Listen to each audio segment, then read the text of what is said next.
Welcome to the Resilience Hub and our event 1 year later, implementing the evidence roadmap on climate and disaster risk finance and insurance using innovative solutions.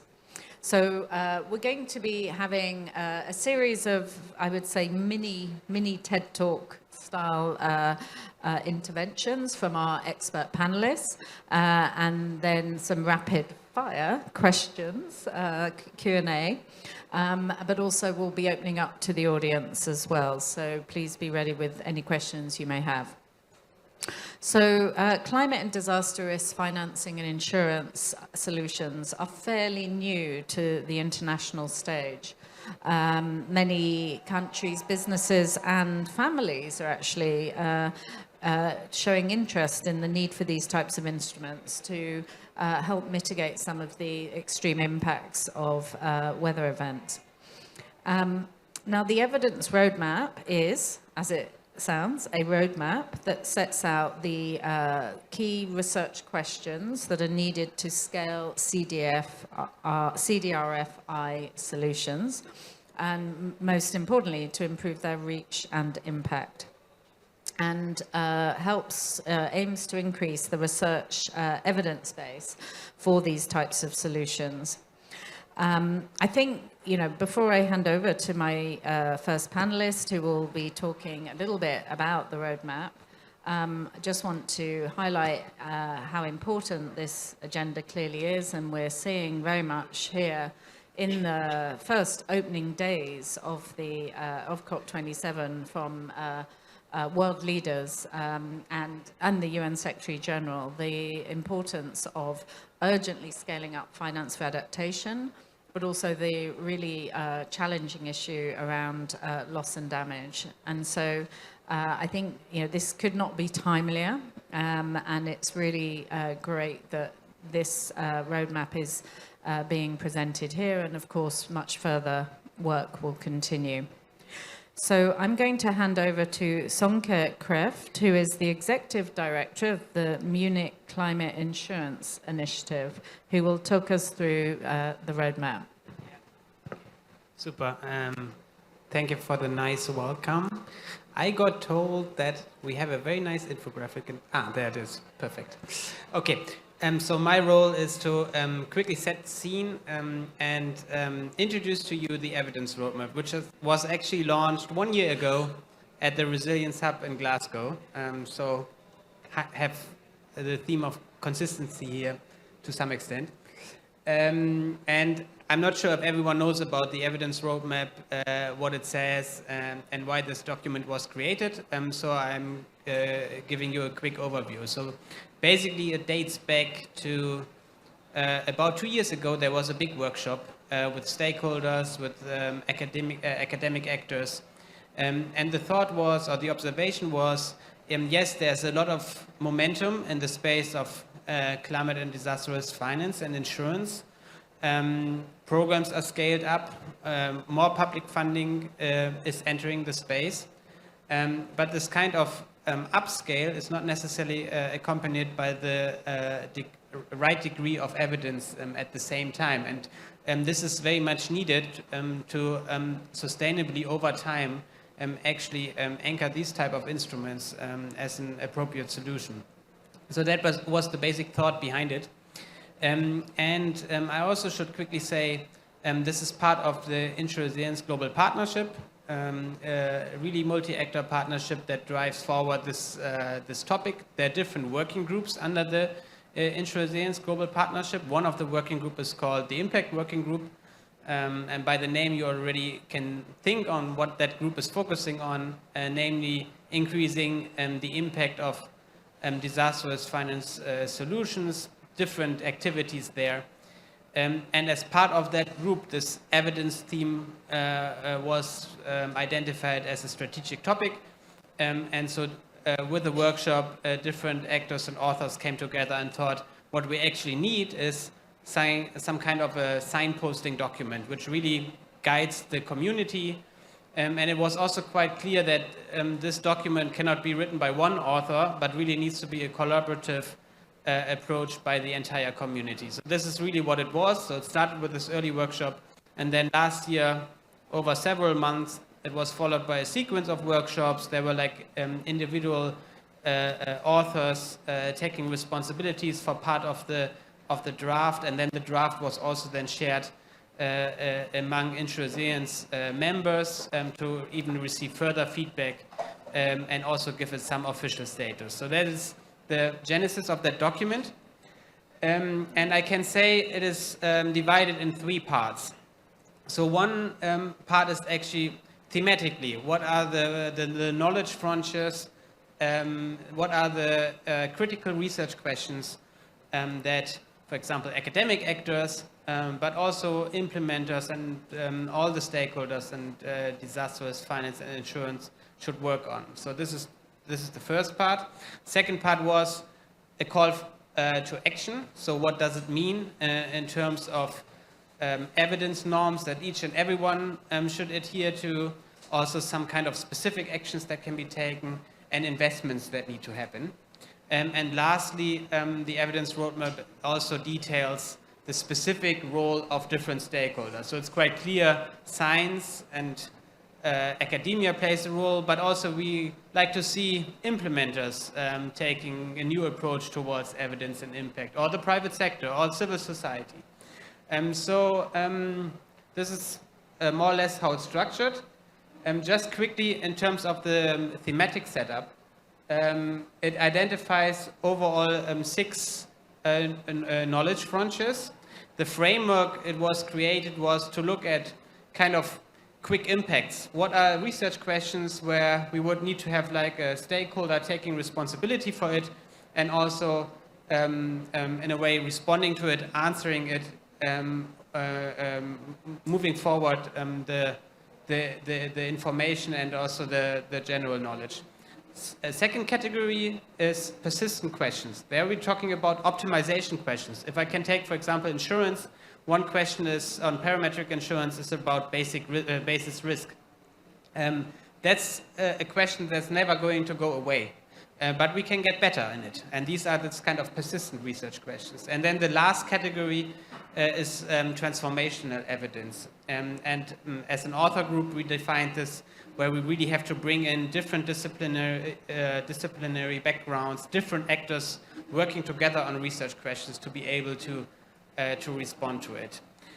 These kind of research questions, as I said, are clustered in along 6 knowledge frontiers, and you can see them here on the screen, starting with like the people, community, and client focus perspective, looking at the national level, public sector, global risk finance action, so global level and the meta level, but then also specifically looking, for example, at the gender dimension, looking at risk information and analysis, and looking at resilience outcomes.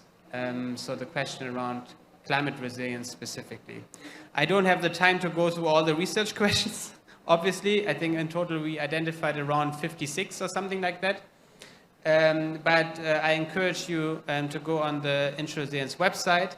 Yesterday they launched this nice infographic, which you can all access, and that can be a point of contact. And I really like to see also coming out of the discussions how individual, for example, research actors reacted to these research questions, and if there's anything already to report on where we actually made progress since last year. In concluding, I also said there are like 2 other areas. One is the call to action. And the call to action basically looks at establishing general norms for evidence that everyone needs to do. For example, we need to enforce an open data approach, or we need to truly commit to program impact and evidence as part of the implementation activity. Say 5% of the implementation needs to go to monitoring or to evidence in general. We are also talking about concrete evidence actions. So for example, we identified that often there's a barrier in terms of language. Some kind of language, a common language terminology. But also specifically enhancing academic outreach. We are often talking about silos. There's the complaint that academia acts in an ivory tower. and the need to encourage triangular or evidence cooperations, and especially triangular evidence cooperations, for example, between also specific southern actors in the space. And the last one really being on the evidence investment. So putting money into the space, launching, for example, research funding calls. I also like to see what happened there and what comes next, but also convening the evidence actors in this space. So that's about it. I hope the evidence roadmap is a meaningful document to the different actors, that, for example, private sector uses evidence as part of its product development, that civil society organizations commit to an evidence-based advocacy approach, for example, and that, of course, for example, funders, donors, and implementers are also using evidence in using public resources. So in the end, we need effective disbursement of resources, just as an idea on how different actor group can take it up. So this is basically the setup, and happy to have any questions on the evidence roadmap, and looking forward to the discussions. Great, thank you. And I'm sure we'll follow up with lots of questions. So I think a key part of this, it has been the obviously the learning from the evidence, and understand that the German Development Evaluation Institute, DEVAL, if that's how you say it, yes, DEVAL, has specifically been looking at the experiences through the road trip, and looking at how international development cooperation in particular can help deploy this evidence. So I'm delighted that Alexandra Kungitter is here to tell us a bit about that. Yeah, thank you very much for the kind introduction. And yeah, I would like to share with you a little bit is the microphone working? Yeah, our experiences, our rocky road to evidence, and then come to the call for further evidence generation and distribution. So as we hear here, more ambition is important, but as we also hear in Egypt over and over again, there's really the urgent need for action, for implementation, and I think we as evidence providers have the role to translate action in impactful action by providing the basis for learning, but also for holding donors accountable for their commitments and intervention. And against this background, I would like to share DEVAL is an independent institute, a federal research institute in Bonn, doing strategic evaluations on an overall questions and strategies, not on a program and project level, working also on evaluation capacity development and methods and standards for evaluation. And to take you on the journey to evidence and share a bit our experiences as a background, when we started with a major evaluation on German ODA for climate change adaptation in 2018, so quite a while ago, we found that there was really a need, a major gap in evidence. Evaluations remained mainly on a project level and were rather scattered. So, and at the same time, there was a lot of political development of increasing funding for specific interventions, sectors, etc. So a high degree of complexity also when it comes to actors, etc. So we adopted a modular approach for structuring the evaluation, one component on instruments for managing residual climate risks, which is, I think, specifically important also to the work for the Insurance Resilience Global Partnership, which is also already published. And when starting as a as a basis for our work, we joined forces with the Green Climate Fund and their independent evaluation unit, and first worked on a so-called evidence gap map, which is a very systematic protocol and procedure to research following particular steps for already existing evidence, and then to cluster it according to intervention sector and outcome areas. And well, this was a quite resourceful exercise going on. You can find the results published online, also on the 3IE website. And this showed us in a nutshell where we already have evidence-scarce field and evidence-rich fields. Attention, it doesn't tell us if something about the direction and strength of evidence. It just says that the evidence is there, that the other questions require more work on systematic reviews, meta-analysis, etc. So that was a great start, our joint work with the GCF, to see where to set the work. And then we used it, for example, in the next step for intervention heat maps, where we overlaid the GCF's portfolio and German ODA portfolio with existing evidence to see where we are operating in what field. For example, how evidence clusters match with interventions. In a further step, we also applied evidence gap maps within a macro-quantitative study on the portfolio and allocation patterns based on OECD CRS data to see drivers of allocation. And this gives a perfect overview for setting and improving continuously our personal evidence roadmap. But however, questions remain open, for example, on the effectiveness. Do interventions really match and are they relevant to? And for whom are they relevant? So there's a very diversity of beneficiaries. So just to give you an overview, we applied several case studies in a bunch of partner countries, made experimental designs like discrete choice experiments and flood modelings, other data collection processes to fill step by step the evidence gaps.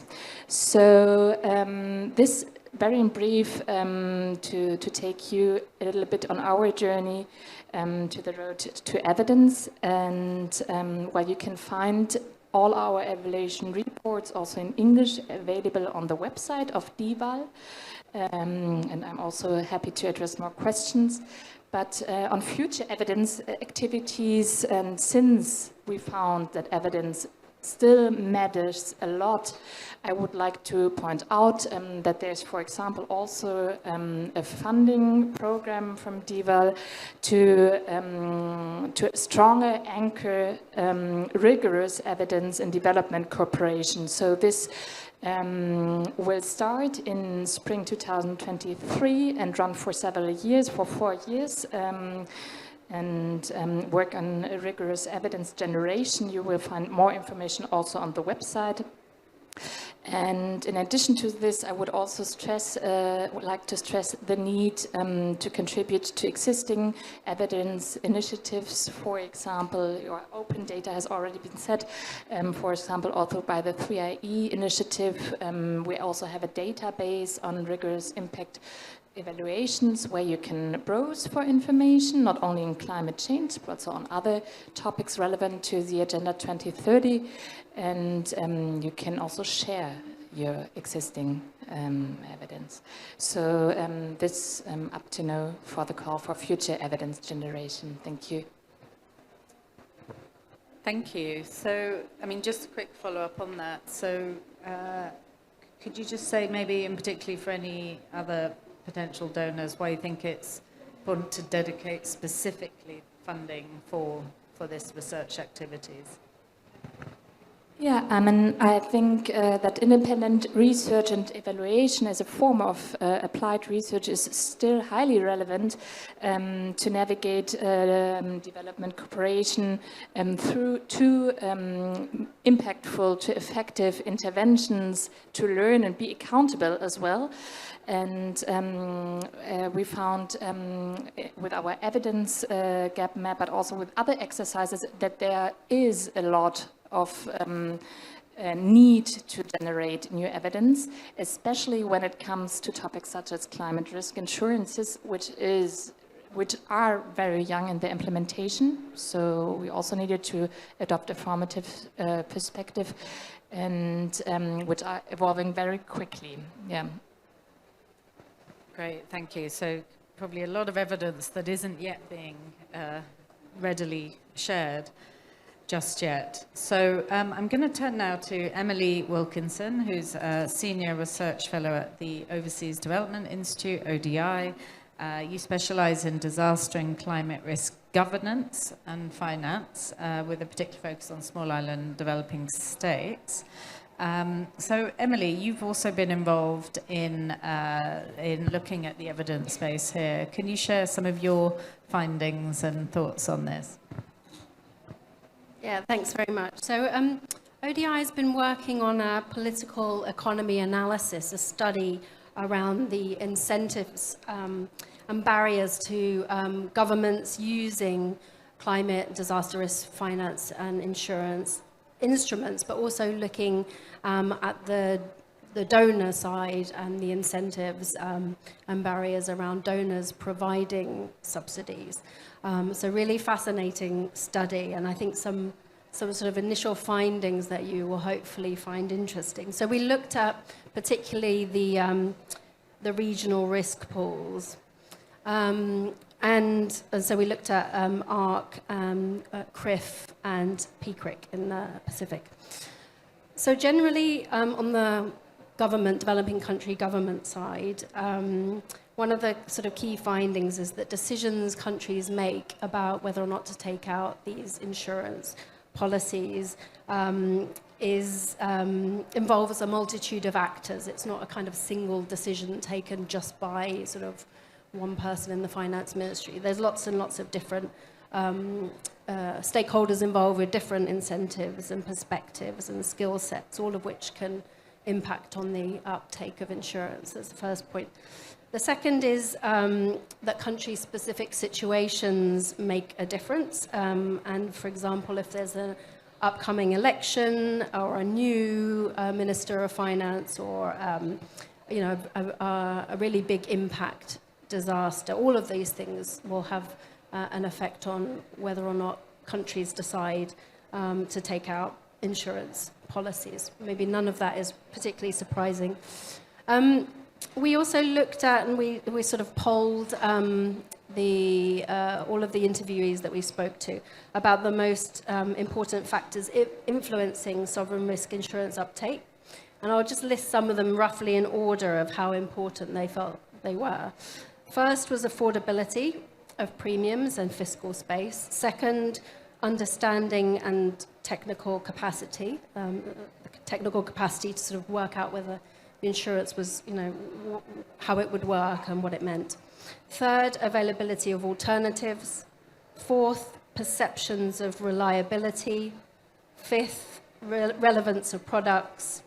And then there are a few other factors after that. So you can sort of see the affordability question obviously being right up there, as well as, affordability relative to fiscal space, particularly important. I think, because we spoke to a lot of governments in the Caribbean and Pacific, that was a particular issue affecting their sort of appetite for spending money on insurance premiums every year. We also, and one of the other findings which I think was interesting is that all the regional risk pools that we looked at have used premium subsidies as a way to grow their membership. So it's a real kind of pull factor for them. And they obviously want to grow their membership because the more members they have, the better the risk pool works, really, in terms of being able to spread risk. ARC in particular has seen kind of business levels grow the more the subsidies that have been provided. And then final point on the sort of government side, our analysis also finds that it's not, affordability is not the only factor that's important, and there have been examples where even with premium subsidies being offered at 100% in the case of Mozambique, that's not been a sufficient incentive for a country to join a risk pool. So there are other really important aspects to do with the quality of the product, the capacity of countries, and the kind of country and regional dynamics, which influence those decisions. So I think, all of that important to take into account. And then if I might just say a few things about donor decisions, because this is just as important, really, and I don't think it's harder to study. It's all a bit murky, I would say. The first thing that we found in terms of factors that donors have been using in allocating and designing subsidies, the first thing we found is that subsidy allocation is really, really complex, and that donors use different criteria, have used different criteria, and supporting different kind of objectives for the risk pools. And they often work through intermediaries such as the African Development Bank. So it's sort of partially the sort of donor criteria and then partially related to the intermediary and their allocation criteria. The main donors that are providing premium subsidies do have criteria. The most obvious one being eligibility for official development assistance. There's also they can't offer subsidies to countries that are directly under sanctions. So that's prohibited some African countries from joining ARC. Donors have a longer list of preference, though, for allocating subsidies, and it was quite difficult to kind of work through what they were, particularly the things that they were seemed to be particularly interested in is that, having a plausible exit strategy, which I thought was interesting. Keen on providing subsidies, allocating those according to their sort of own criteria, but very much with a view to not providing those subsidies indefinitely. They tend to be provided for new countries or new products. So if you're already in the scheme, you're not going to get a subsidy, which I thought was interesting as well. And obviously there are priority countries for every donor, and there needs to be a demonstrable need. So overall, factors that they really sort of considered the most important for allocating and designing these premium capital support and subsidies, around proportion of vulnerable population in the total population, high levels of risk, and so on. These seem to be close to what we could sort of understand as being the main kind of criteria for which countries get a subsidy and which don't. As well as, they're obviously interested in value for money and cost effectiveness. And finally, I'm nearly finished. We identified a number of areas for kind of improvement in the allocation and design of premium capital support and subsidies.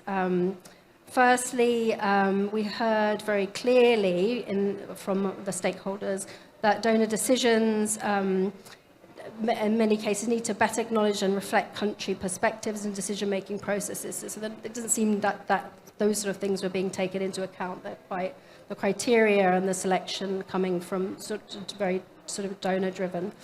Countries are often not getting clear information early on in their policy development as to whether or not when they're negotiating the premium, as to whether or not they're definitely going to be able to access a subsidy or not, which makes it really difficult for them to decide whether or not that's something they want to go in for. And I think overall there's definitely need for further consultation and clarity around donors' objectives in providing subsidies, because there doesn't seem to be a consensus around the appropriate size or duration of premium subsidies. So those are the kind of overarching findings from the study. Thanks. Great, thank you. And maybe you'll come back in a bit and ask, are there you seeing any gaps in the research actually, and maybe some recommendations of further research in this area. But before that, we'll hand over now to Dr. Harold Herbaum, who is the Deputy Director at the SOAS Centre for Sustainable Finance. So, Harold, please maybe provide a bit more perspective from particularly the public sector. Thank you very much. Thank you also to GIZ for inviting us to this panel. I wanted to speak very briefly about some of the work we're currently doing with the Resilience and Adaptation Mainstreaming Program, short RAMP. I thought that was quite a nice acronym, to help build a capacity to gather, understand, use evidence in these spaces at both the level of ministries, central ministries, finance, economics, planning, and universities in vulnerable developing countries. So RAMP, the Secretariat for RAMP is based at WRI in the US, the World Resources Institute, and it consists of two pillars. One is the engagement with those central ministries in our partner countries, and the other, and that's the one I'm responsible for, together with my colleague Uli Volz at SOAS, is the engagement with leading universities in those partner countries. That's across Africa, Asia, the Caribbean, whereas the ministerial engagement focuses at the moment at Sub-Saharan Africa mainly. And so what we find with our engagement is that the capacity to do so, to understand this information as evidence, to gather it, to then use it, decision-useful approaches, is lacking at ministerial level, it's lacking at the university level, and so we're coming in through, on the university side, building curricula with our partners, university in Kenya, Uganda, Ghana, Bangladesh. Actually, ICCAT is one of our partners, and they're co-hosts for this, or the managing partners for the Resilience Hub, Vietnam, Jamaica for the University of the West Indies, for some of those core modules and core understandings on adaptation finance, on disaster risk finance, on understanding climate-related macrofinancial risk, on climate budgeting. Because our belief is that by strengthening this capacity at university level, we're not only helping educate a future generation of leaders and those who are going to be dealing with these issues in the years to come, but also because universities engage very directly with government ministries, they help train, they help build knowledge, they help build understanding. So these two arms, ministerial engagement and engagement with universities, really go hand in hand. And we've developed a number of core modules already in co-creation approaches that we're working on together with our partners, because we really want our university partners to take the lead in this. This is us as hosting at SOAS University of London the Secretariat for the University Network for Strengthening Macrofinancial Resilience to Climate and Environmental Change. It's a very long name. We don't have a good acronym for that. But we want our partners to say, we now have this understanding, this capacity, we're going to develop this for ourselves and for the rest of the growing network, so that it becomes self-sustaining and it becomes something a lot more powerful and effective over the long run, so that we don't just go in and do something for a year or two, but we are going to look at this as a generational approach, really. So this is what we've been doing for the last year and a half, 2 years. We have a network now of 9 partners from the university side, but the goal is to, of course, include all the vulnerable developing countries over the next several years, and to also continue that work at ministerial level. I'm going to leave it at that as an initial introduction, but any other questions, happy to field later. Thank you. Great. I think let's move over to Visita, who you're from the Slykan Trust, but also representing the Sri Lankan government and working with the Sri Lankan government on these issues. So It'd be great to hear from you how you're seeing this from your perspective in terms of, how this is working in your context. Apologies in advance if I was the level of energy is a bit low at the moment after running around. Just an introduction, I work for Slyke & Truss as the Executive Director. Slyke & Truss is a non-profit think tank. We evolved from a civil society to become a think tank, but we continue as a civil society organization. And I also negotiate for the government of Sri Lanka on issues related to adaptation and loss and damage.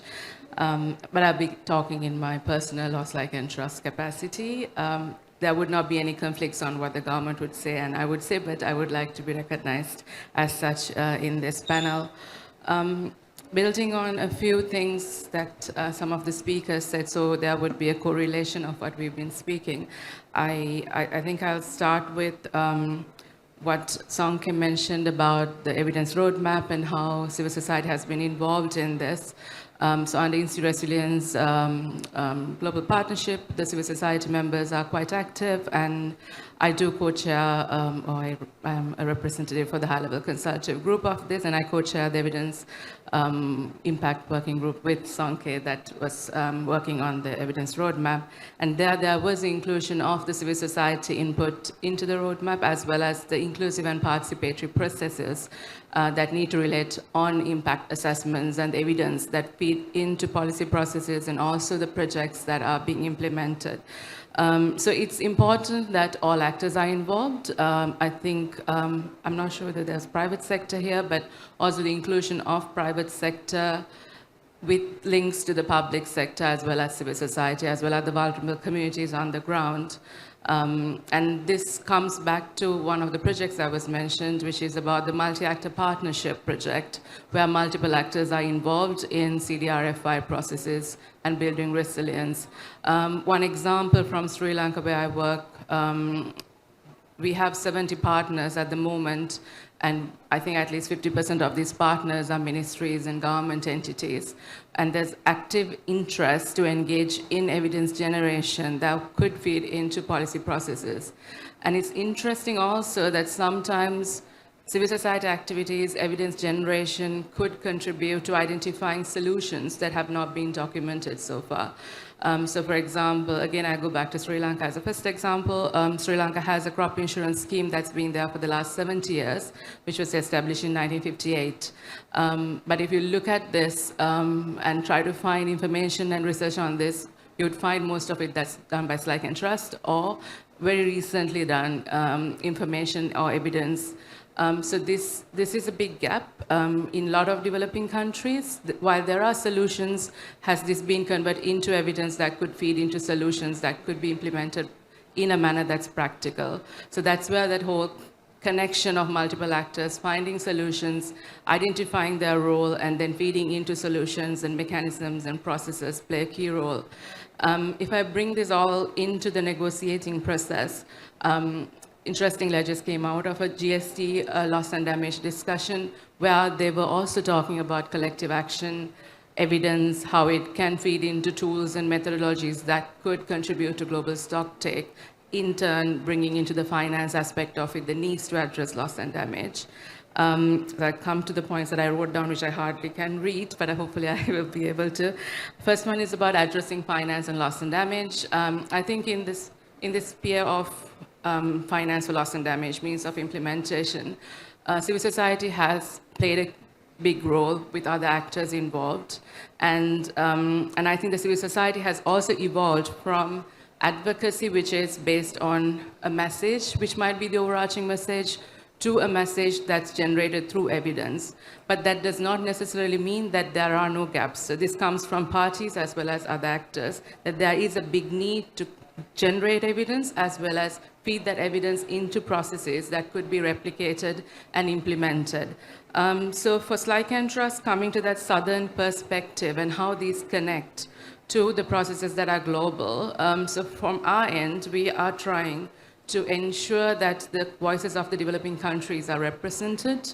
And at the moment, we have offices that cater to this, as well as ensuring that evidence is accepted and fed into processes. So we have work that's happening in Niger, in Asia, then there's also, well, Niger is in Africa, but in Asia in overall, and also Ghana, where we work with youth. So when we're looking at civil society, that would mean we're looking at community-based organizations leading the evidence collection, informal settlements where youth would lead the way, like in Kenya, as in one of the settlements we work in. Looking at Niger, we have a partnership with government where we are feeding into evidence generation that would help support policy processes. So it's a constructive process where everyone has a role to play. Civil society's role is actually evolving. I think that image of what a civil society organization 20 years ago and now could be different. And we have also tried to adapt to it. That's where from a youth organization we've converted into a civil society plus a think tank where evidence plays a key role. I'll stop at that and I'll come back a bit later if needed. Thank you. Thank you. And I mean, it's great to have these different perspectives, and in particular, I mean, you bring a both government and a civil society perspective, and it's interesting how both of your, from academia and CSOs, have a very important role in helping to build the capacity to be able to use this data effectively. I mean, clearly at the national level, we've heard also from a development funding, funder, donor level, and also importantly in the context of these negotiations. So I think now we're going to hear from the private sector, but these, our private sector participants are joining virtually. So, okay, great. Do I need to, I'll just introduce you and then I assume everything's handled over there. So we have now two members of the private sector who are working in this area. So we have Simon Schwal, co-founder and CEO of OKO, so entrepreneur in micro insurance.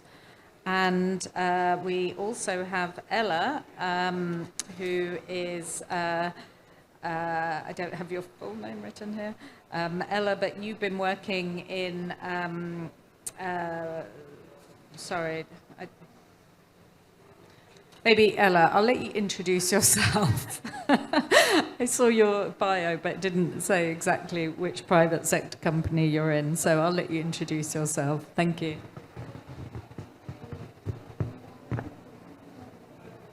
Ella, maybe go ahead. Okay, then I go ahead.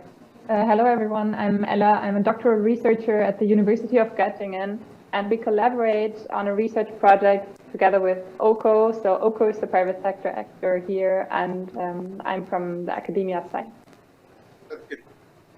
Thank you. So I apologize for the noisy background. I'm in the airport in Sharm el-Sheikh. So yeah, I want to give our view as a private sector actor.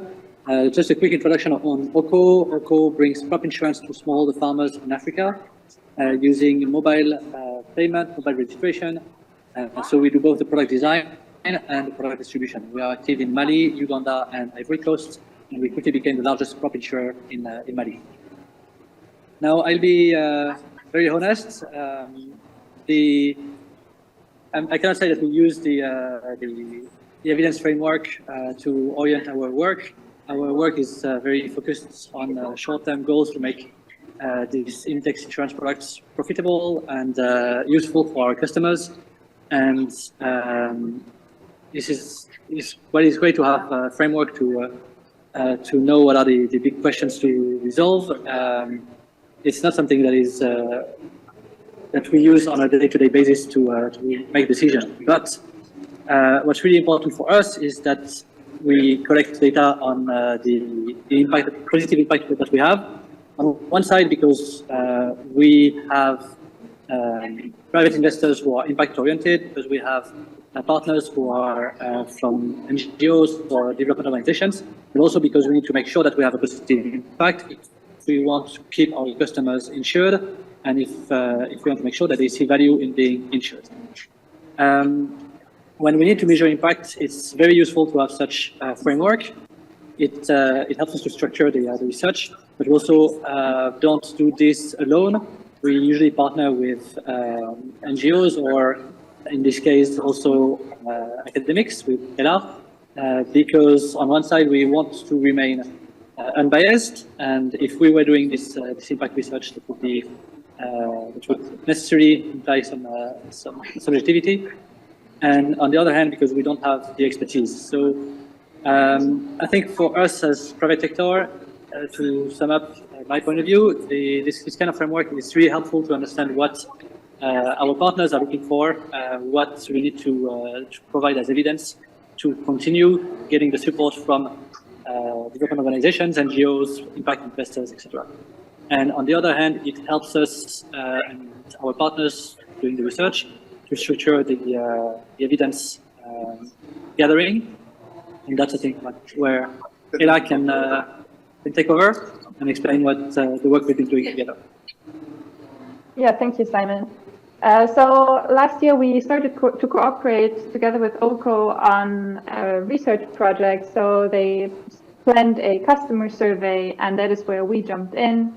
So it's a win-win situation for both, for us as the university, because we get access to real-world data, and for OCO because of everything that Simon already pointed out. So we focus our work on research questions that are pressing for evidence building. And at the same time, of course, we also answered questions that are interesting to the private sector. And this is all pretty much aligned, which we didn't know upfront because we were not aware of the evidence roadmap in the first place. But while doing our research, we came across it, and actually it aligns pretty well. So, for example, the first pillar that Sönke mentioned in the very beginning on people and client-focused perspectives, that is naturally very important to the private sector because product development, of course, relates to, or potentially relates to, higher adoption rates as well, and increases client value. And that is what we've been focusing on in the last survey. And for the upcoming year, as the cooperation so far has been very successful, we also want to prolong the cooperation, and we will do an impact assessment. So this will be then in pillar 6, so to say, and aligns perfectly well with the evidence roadmap. So that's all from my side for now, and I'm happy to answer questions later on as well.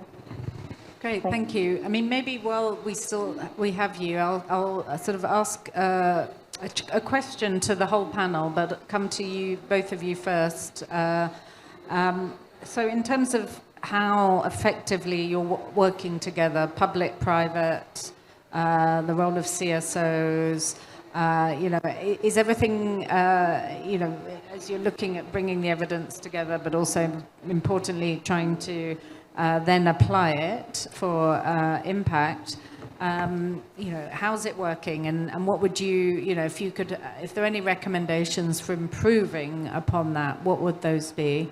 So maybe I'll come to yourself, Simon and Ella, before turning back to the panel here. Okay, so I think what's important to understand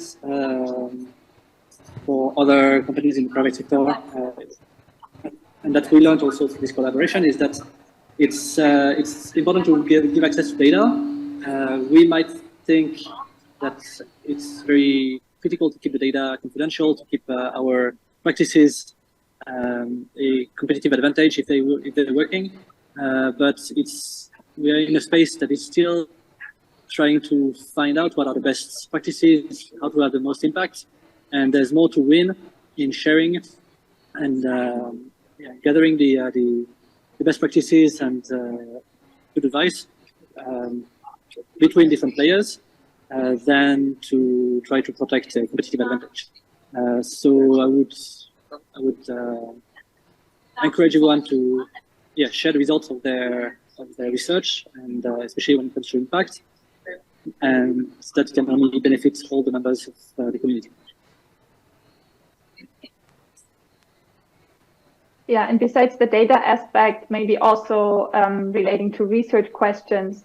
So on the one hand, of course, needs or important questions of the cooperating partner are important to answer, but at the same time, a data collection, especially when it's conducted together with a collaborating partner, always offers the opportunity to ask questions that go beyond the initial aspects, and using this freedom of answering questions that are important for the general public, that are important for the scientific community.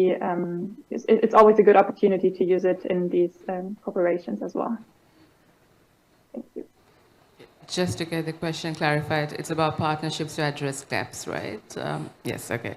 I think the best example I would give is the multi-actor partnership project that happened globally in different areas, where MCI was involved and other partners, German Watch and Care, where civil society had a key role to play, but it builds on that leadership of civil society that would access funding to work with other actors who are donors, as well as private sector and governments, where there is a baseline that is mapped out, identifying the key stakeholders in country, and then looking at what needs to happen. So there is ownership, there is the accessibility of finance that's there to conduct these activities, and then potentially follow-ups based on the findings. And looking at the activities that have happened, capacity gaps are in almost all of the developing countries. It may be data needs or accessibility to data. It could be the money that's not available to purchase data, or purely capacity that's needed to conduct evidence generation, which is also sometimes ignored, because if evidence is not generated in a methodological manner, the validity of that data collection would not be there. In the perspective of Sri Lanka, for us as SLICE Trust, we've tried to engage with the government, and the processes that are happening would be with that inclusion from the start on. So there would not be an issue of what is coming out being challenged if they're not involved, and this applies to other actors as well. So if it's the interest of private sector, then they need to be in the room when the research or the data collection happens. But we see in a lot of processes where donor funding is accessed, the word multi-stakeholders is used for the sake of it. So it's important that this use of multi-stakeholder means there's more than one stakeholder in a room when something happens. So that's, I think, very important, not necessarily from the civil society side, but every other project that happens at small scale or large scale. I would also like to highlight the importance of connecting youth, because I don't think there's a youth representative in the panel. So I think there's well, capacity building and gap filling comes with that. You did mention this with university aspect. We need to focus on youth, so identifying the needs of evidence generation amongst youth and education systems where you come from, and then implementing this at local level with the ownership of communities as well as youth from the community, through training for trainer processes, as well as processes of certificate courses potentially that could task them to collect data and feed into processes, would help scaling up resilience as well as generating means of implementation for actions needed. Thank you. Yeah, I'd just like to follow up on that, because I very much agree that, you know, that's where the capacity gaps are. And so the training and the approach we take is not just to, through the RAMP program, not just to develop semester-long university courses that might be a little bit difficult to access for some of those professionals, but actually training modules that train specifically those things. How do I conduct impact assessments? How do I access funds? How do I, you know, understand these problems and do something about them at ministerial level, but also working with the private sector and other actors? And I think that's what we're trying to do to fill some of those gaps by having the universities, but also ministerial officials and others, take the leadership role in their respective countries in doing this. So we're helping to train them up first, but then through a cascade, they carry on doing this and pushing that knowledge and understanding through the network and sustain it themselves rather than through us. Thank you. Thanks. I just wanted to sort of build on the comment about participatory research and kind of who's involved, who's in the room when you're doing it, because I think, you know, ideally in the research that we did, you know, we would have been able to do that, actually really engage some of the stakeholders in, you know, setting the questions as well for the analysis. And I think, you know, in the future, in the design of particularly parametric insurance schemes, but other kinds of disaster risk finance, it would be great to have a sort of participatory research component in there, in the design, so you can actually look with donors and the financial institutions and the private sector and you know, the beneficiaries. You can look at these, you know, the incentives and in the design of the new product, you know, at the start, and you know, having all of those stakeholders together when thinking about, you know, how is this going to work? Is it going to achieve the intended outcomes? You know, what do, from different stakeholder perspectives, how, you know, what would work? I think you know, would be really, really beneficial. So, and we're hoping going to be able to do something like that for a new CRIF product in the Caribbean for water utilities companies, to actually work more closely with the Inter-American Development Bank and CRIF, and country governments to, you know, really look at some of these questions in the design phase. So yeah, more of that kind of research I think would be great. Great, that's really interesting. So on to you. Yeah, so I would also generally agree on the views of the previous speaker, and also underline that from the perspective as a Federal Research Institute doing under evaluations, that the entire evaluative process for generating, synthesizing and uptaking evidence are, at the end of the day, needs to have a participatory elements. So we have a specific model we apply therefore, and also underlie the call for joining forces with further evidence initiatives.